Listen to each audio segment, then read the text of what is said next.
રાહુલ ગાંધીના આગમન પહેલા જ ગુજરાત કોંગ્રેસને મોટો ઝાટકો લાગ્યો છે। બે દિગ્ગજ નેતાઓએ કોંગ્રેસ સાથે છેડો ફાડ્યો છે, જેમાં અમરીશ ડેર અને અર્જુન મોઢવાડિયાએ કોંગ્રેસમાંથી રાજીનામું આપ્યું અને સમર્થકોની સાથે વિધિવત રીતે ભાજપનો ખેસ ધારણ કરશે। હાલ એવી અટકળો પણ છે, ત્યારે બીજી તરફ હજુ પણ ઘણા નેતાઓ રાજીનામું આપી શકે એમ છે। ત્યારે લોકસભા ચૂંટણી પહેલા કોંગ્રેસમાં એક સાંધે ત્યાં તેર તૂટે જેવી સ્થિતિનું નિર્માણ થયું છે।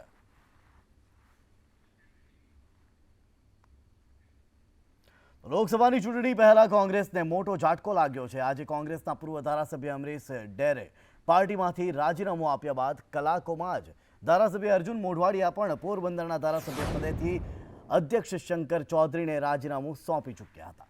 આ સાથે જ મોઢવાડિયાએ કોંગ્રેસના પણ તમામ હોદ્દા પરથી રાજીનામું આપ્યું છે અને અર્જુન મોઢવાડિયાએ સોશિયલ મીડિયામાંથી કોંગ્રેસના બાયોને પણ હટાવી દીધા છે।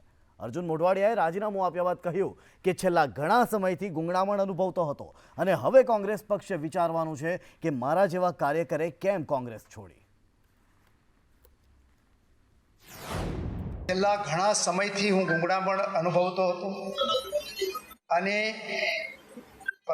જે આશાએ અને જે કામ કરવા માટે હું કોંગ્રેસ પક્ષમાં આવ્યો હતો, પરંતુ છેલ્લા ઘણા વર્ષોથી કોંગ્રેસ પક્ષમાં આ સામાજિક પરિવર્તનની જે ભૂમિકા હતી, ખાસ કરીને આર્થિક અને સામાજિક બદલાવ લઈ આવવાનું, એ મને લાગ્યું કે હું આમાં કરી શકીશ નહીં। જે રીતે અત્યારે જ કોંગ્રેસ પક્ષ ચાલે છે એમાં હું પરિવર્તન લઈ આવવામાં સફળ થઈશ નહીં। એ કારણોસર મેં આજે કોંગ્રેસ પક્ષના પ્રાથમિક સભ્ય પદેથી અને જે પક્ષના નિશાન ઉપર હું ચૂંટણી જીતેલો એ વિધાનસભાના સભ્ય તરીકે પણ રાજીનામું આપ્યું। દેશના લોકોની એક આશા હતી કે રામ મંદિર બંધાય અને કોંગ્રેસ પક્ષે પણ નક્કી કરેલું હતું કે બંધારણીય રીતે સુપ્રીમ કોર્ટના ચુકાદો આવ્યા પછી એનો સ્વીકાર થાય। એ પ્રમાણે થયું, છતાં પણ પ્રાણ પ્રતિષ્ઠા મહોત્સવનું આમંત્રણ મળ્યું, એ આમંત્રણ ઠુકરાવવામાં આવ્યું। અર્જુન મોઢવાડિયા મુદ્દે જ્યારે શક્તિસિંહ ગોહિલને પૂછવામાં આવ્યું ત્યારે તેમણે પણ નિવેદન આપ્યું અને એમણે નિવેદન આપતા કહ્યું કે અર્જુનભાઈ ગઈકાલે ગોધરા હતા, આજે સવારે ફોન પર વાત થઈ છે। અમરીશ ડેર માટે હું રાજુલા ગયો હતો અને એમના અંગત કારણો હોઈ શકે છે। ત્યારે અટકળો જે વોટ્સએપ યુનિવર્સિટીમાંથી આવતી હોય છે, કેટલીક વાર અટકળો ખોટી પણ પડતી હોય છે, એમ કહ્યું હતું શક્તિસિંહ ગોહિલે। એમને વાત થઈ તો હું કેમ કહી શકું? મારી સાથે જરૂર ગઈકાલે ગોધરા હતા, ગઈકાલે મધુસૂદનભાઈ મિસ્ત્રી અને અર્જુનભાઈ બંને ગોધરા હતા। રાહુલજીની યાત્રા માટેની એમણે મિટિંગ કરી હતી। મારી સાથે આજે સવારે પણ એમણે ફોન પર વાત કરી કે હું ગોધરા જઈ આવ્યો છું, આ મિટિંગ કરી છે, તૈયારી બરાબર છે, કાર્યકર્તાઓમાં જુસ્સો છે, કોણ સર્કિટ હાઉસ મળવા આવ્યું હતું એ પણ કહ્યું, કોણ મિટિંગમાં હતું એ પણ કહ્યું। રાહુલ ગાંધીની મુલાકાત પહેલા પ્રદેશ કોંગ્રેસમાં હડકંપ મચી ગયો છે। અમરીશ ડેરે કોંગ્રેસમાંથી રાજીનામું આપ્યું। પૂર્વ ધારાસભ્ય અમરીશ ડેર આવતીકાલે કરશે કેસરિયા। 550 વર્ષ જૂનો રામ મંદિરનો મુદ્દો હવે ઉકેલાયો એમ પણ કહ્યું અમરીશ ડેર દ્વારા।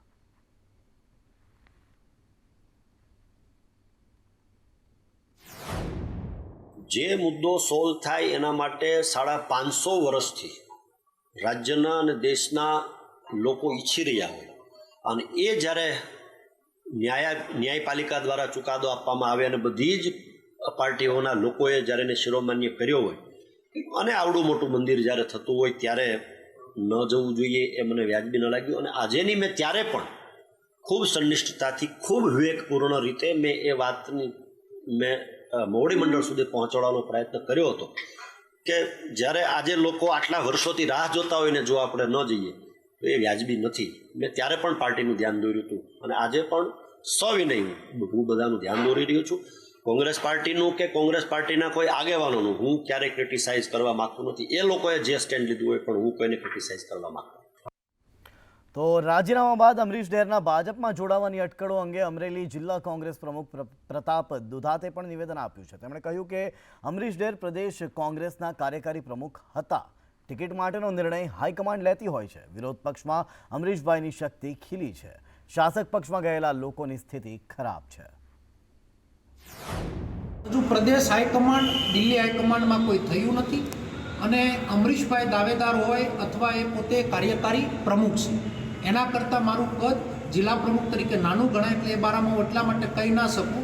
ટિકિટની કોઈ પણ વાત છે પ્રદેશ મારફત અને નેશનલ મારફત થતી હોય ત્યારે જિલ્લા કોંગ્રેસના પ્રમુખ તરીકે એટલી વિનંતી કરી શકું કે અમરીશભાઈ એક તાકાતવાળા નેતા છે, પણ એ વિરોધ પક્ષમાં એની શક્તિ ખીલી છે, શાસક પક્ષમાં જાય તો ગયેલા લોકો પોપટની જેમ પોપટ ન બની જવી વિનંતી.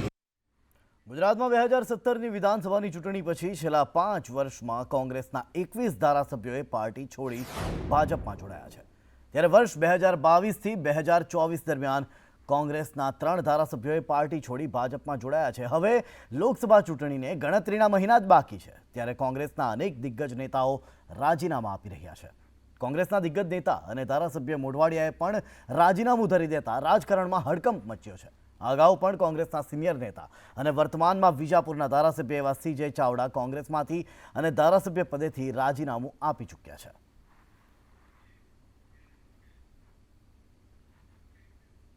કોંગ્રેસ નેતા અમરીશ ડેર ભાજપમાં જોડાય તે પહેલા કોંગ્રેસે પણ કાર્યવાહી કરી લીધી હતી. પક્ષે અમરીશ ડેરને 6 વર્ષ માટે સસ્પેન્ડ કર્યા છે. પ્રદેશ કોંગ્રેસના વર્કિંગ પ્રેસિડેન્ટ પદે હતા અમરીશ ડેર અને તેઓને 6 વર્ષ માટે સસ્પેન્ડ કરાયા છે. ગઈકાલે એક અમારા વર્કિંગ પ્રેસિડેન્ટની કેટલીક પક્ષ વિરુદ્ધની પ્રવૃત્તિને ધ્યાને લઈને મોડી રાત્રે અમારી શિસ્ત સમિતિએ ગુજરાત કોંગ્રેસ પક્ષના વર્કિંગ પ્રેસિડેન્ટ ભાઈ અમરીશભાઈ ડેરને તમામ હોદ્દાઓ ઉપરથી અને પક્ષના પ્રાથમિક સભ્યપદેથી 6 વર્ષ માટે ગઈ રાત્રે શિસ્ત સમિતિની મીટિંગ મળી અને એ લોકોએ નિર્ણય કર્યો છે, જે હું આપને સમક્ષ આપું છું. અર્જુન મોઢવાડિયાના કોંગ્રેસમાંથી રાજીનામા બાદ ધારાસભ્ય કાંતિ ખરાડીનું નિવેદન પણ સામે આવ્યું છે. તેમણે દાવો કરતા કહ્યું કે હું ક્યાંય જવાનો નથી. ભાજપના વર્કરો વાત ફેલાવે છે, પરંતુ મારા મતદાતાઓને વિશ્વાસ છે કે હું ક્યાંય નહીં જાઉં.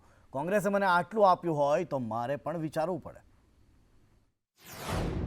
કે હું એક કોંગ્રેસના એક વર્કર તરીકે, કોંગ્રેસના એક સૈનિક તરીકે ગ્રામ પંચાયતના સરપંચ, તાલુકા પંચાયતના પ્રમુખ, જિલ્લા પંચાયતમાં 5 વર્ષ ત્રીજી વખતે કોંગ્રેસમાંથી ધારાસભ્ય પદેથી ચૂંટાઈને આવું છું.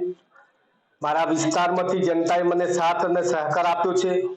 એ જ રીતે હું મારા જનતા પ્રત્યે વિશ્વાસ ગુમાવવા તૈયાર નથી અને વિશ્વાસ મારા ઉપર જે પ્રજાએ મૂક્યો છે એ જ રીતે હું કાયમી માટે કોંગ્રેસનો છું, કોંગ્રેસમાં રહેવાનો છું અને કોંગ્રેસના વર્કર તરીકે લોકોની સેવા કરવા માટે આવ્યો છું. આગામી દિવસે કોંગ્રેસ નેતા રાહુલ ગાંધી ગુજરાત આવી રહ્યા છે. 7 માર્ચે રાહુલ ગાંધીની ભારત જોડો ન્યાય યાત્રા ગુજરાતમાં પ્રવેશ કરશે. રાજસ્થાનના બાંસવાડાથી ઝાલોદમાં યાત્રા પ્રવેશ કરવાની છે, ત્યારે કોંગ્રેસ કાર્યકરોએ તડામાર તૈયારીઓ આરંભી દીધી છે. રાહુલ ગાંધીના ન્યાય યાત્રાની જો વાત કરીએ તો 7 માર્ચે ગુજરાતમાં આગમન થશે. લીંબડી નજીક કંબોઈ ધામમાં રાત્રિ રોકાણ કરશે.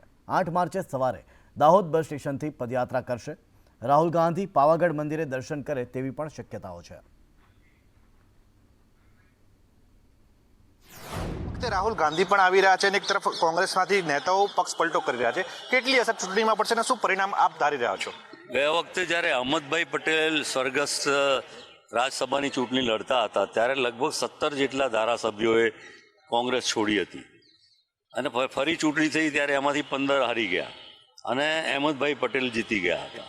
એટલે એકલા નેતાઓના જવાથી પક્ષ નબળો પડી શકે એવું નહીં કે ન પણ પડે, પણ નિર્ણય તો પ્રજાજનો કરે છે, મતદારો કરે છે અને ગુજરાતની પ્રજા ખૂબ શાણી છે અને આ વખતના જે લોકસભાના પરિણામો ગુજરાત માટે ચમત્કારિક હશે અને જબરજસ્ત તમને પરિવર્તનની લહેર દેખાશે. કેમેરા પર્સન દિલાવર શેખ સાથે પ્રતિક જાદવ, સંદેશ ન્યૂઝ, અમદાવાદ. અને હવે વાત કરીશું પંચમહાલની. પંચમહાલ લોકસભા સીટને લઈને મોટા સમાચાર સામે આવ્યા છે. કોંગ્રેસના ધારાસભ્ય ગુલાબસિંહનો મોટો દાવો છે. ટિકિટ અને જીત નિશ્ચિત હોવાનો ગુલાબસિંહનો દાવો છે. પંચમહાલ લોકસભા ચૂંટણી લડવાનો ગુલાબસિંહનો દાવો છે. મહીસાગર જિલ્લામાં કોંગ્રેસ કાર્યકર્તાઓ સાથે હાઈકમાન્ડે મીટિંગ કરી છે. આપણી સાથે સ્થાનિક ધારાસભ્ય ગુલાબસિંહ ચૌહાણ જોડાયા છે. આપણે એમની સાથે ચર્ચા કરીશું. સાહેબ, ખાસ કરીને આવનાર જે લોકસભા છે એમાં આપનું નામ પણ ચર્ચા થઈ છે. અન્ય કયા ઉમેદવાર? ત્રણ ઉમેદવારોનું નામ સિલેક્શનમાં મોકલી આપ્યું છે.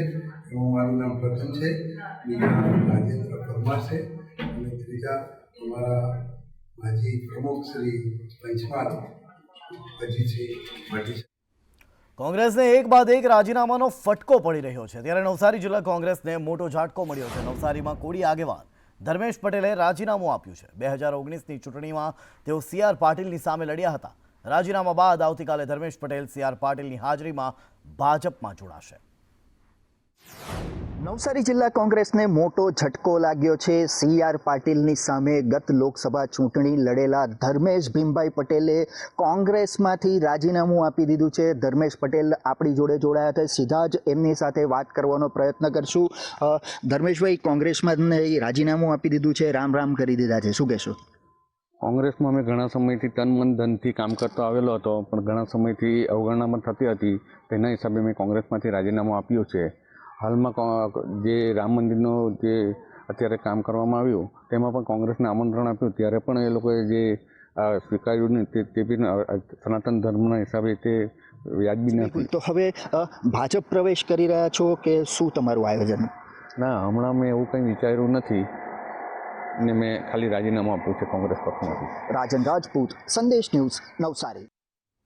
કોંગ્રેસ બાદ આમ આદમી પાર્ટીને પણ મોટો ઝાટકો મળ્યો છે. તાપીમાં આપના પ્રદેશ જોઈન્ટ સેક્રેટરી બિપિન ચૌધરીએ રાજીનામું આપ્યું છે. બિપિન ચૌધરીએ વર્ષ 2022ની વિધાનસભા ચૂંટણીમાં વ્યારા બેઠક પરથી આપના ઉમેદવાર તરીકે કોંગ્રેસને પછાડીને બીજા ક્રમે સૌથી વધુ મતો મેળવ્યા હતા. તેઓ અગાઉ ભાજપમાં પ્રમુખ પદ ભોગવીને આપમાં જોડાયા હતા. બિપિન ચૌધરી ભાજપમાં ફરીથી ઘર વાપસી કરી શકે તેવી અટકળો તેજ થઈ ગઈ છે.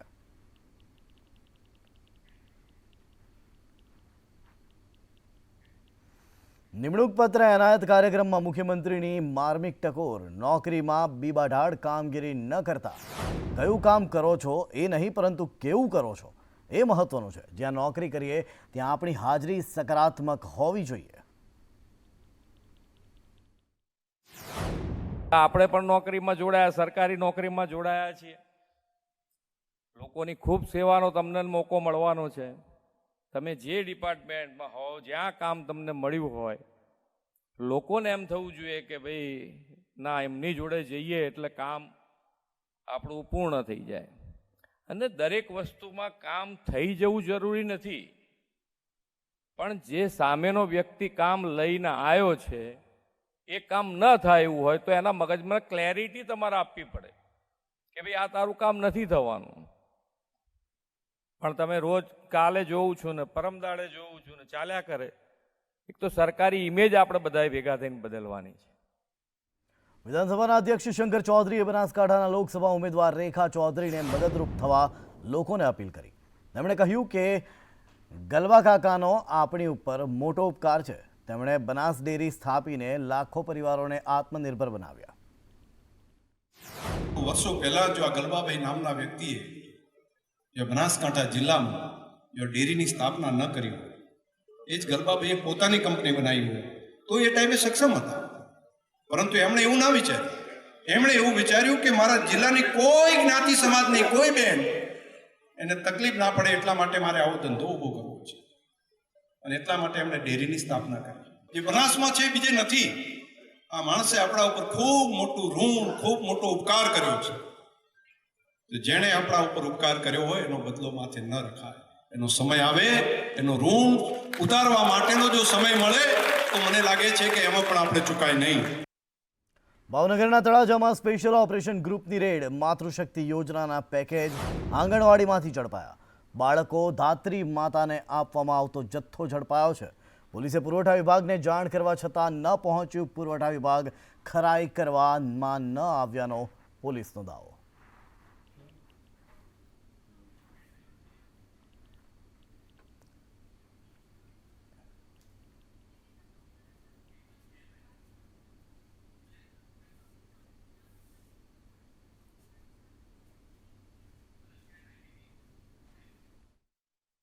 લેપટોપ ન મળતા વિદ્યાર્થીઓના ધરણા. કલેક્ટર કચેરીમાં 1000થી વધુ વિદ્યાર્થીઓના ધરણા. એપીજે અબ્દુલ કલામ કોલેજના વિદ્યાર્થીઓએ ધરણા પર બેઠા. જાહેર માર્ગ ઉપર બેસી વિદ્યાર્થીઓએ નોંધાવ્યો પોતાનો વિરોધ.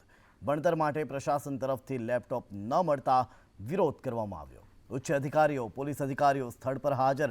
ત્યારે દાદરા નગર હવેલીના સિલવાસ ખાતે વિદ્યાર્થીઓનું આંદોલન. એપીજે અબ્દુલ કલામ કોલેજના 1000થી વધારે વિદ્યાર્થીઓએ કર્યા ધરણા. ડોકમરડી ખાતે આવેલ એપીજે અબ્દુલ કલામ કોલેજના વિદ્યાર્થીઓને સિલવાસ કલેક્ટર કચેરી ખાતે વિરોધ પ્રદર્શન કર્યું. શિક્ષણ મંત્રી લેપટોપ દ્વારા વિદ્યાર્થીઓને લેપટોપ આપવામાં આવ્યા. હજી સુધી અમને લેપટોપ નહીં મળ્યા અને મોટી સંખ્યામાં વિદ્યાર્થીઓ જાહેર માર્ગ પર બેસી વિરોધ પ્રદર્શન કરતા જોવા મળ્યા. પાલીતાણા નગરપાલિકાના કર્મચારીઓનો પગાર અનિયમિત થતા સૂત્રોચ્ચાર કરાયા. વિપક્ષ નેતા દ્વારા કર્મચારીઓને સાથે રાખી ઉપવાસ આંદોલન. નગરપાલિકાના કર્મચારીઓનો પગાર અનિયમિત જે બાબતે વિરોધ પ્રદર્શન કરવામાં આવ્યું. વહેલી તકે પગાર કરવાની માંગ કરાઈ છે. વિપક્ષ નેતા કિરીટ સાગઠિયા દ્વારા વિરોધ પ્રદર્શન કાર્યક્રમ કરવામાં આવ્યો.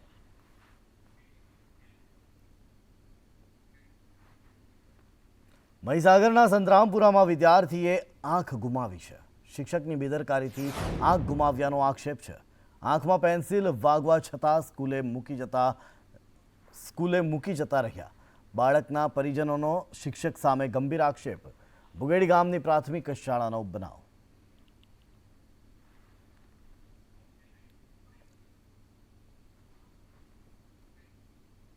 સુરત સુમુલ ડેરીની ચૂંટણી મુદ્દે મોટા સમાચાર. બારડોલી બેઠકની પેટા ચૂંટણી રદ કરવાનો આદેશ. ગુજરાત હાઈકોર્ટે ચૂંટણી રદ કરવાનો કર્યો છે આદેશ. ત્યારે આવતીકાલે ખાલી પડેલી બેઠક માટે મતદાન થવાનું હતું. કેટલીક મંડળીઓએ હાઈકોર્ટમાં કરી હતી રીટ પિટિશન.